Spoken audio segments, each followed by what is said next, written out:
काल रात्री मीरा भायंदर इंद्रलोक फेज 4 मध्ये मोठा अग्निकांड झालेला, जिथे 3 जणांची मृत्यू झालेली आणि 51 झोपडी जळून खाक झालेला. इंद्रलोक फेज 4 मधील आरक्षित भूखंडावरील झोपडी रात्र 8 वाजता शॉर्ट सर्किटमुळे आग लागली.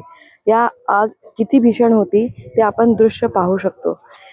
एकापाठी एक 3 सिलेंडरांचा भीषण विस्फोट झाला, त्यामुळे काही क्षणात वस्ती भस्म झाली.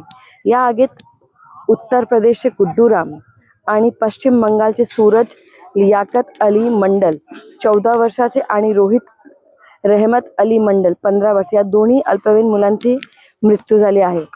अग्निशमन दलांनी 6 गाड्या घटनास्थळी धाव घेतली. आगीवर नियंत्रण मिळाल्यानंतर यश मिळाला, पण या जागेची अवस्था बघून आपण बघू शकतात की काय प्रमाणे आग लागलेली आणि 50च्या वरती झोपडे जे आहे ते जळून खाक झालेले आहे.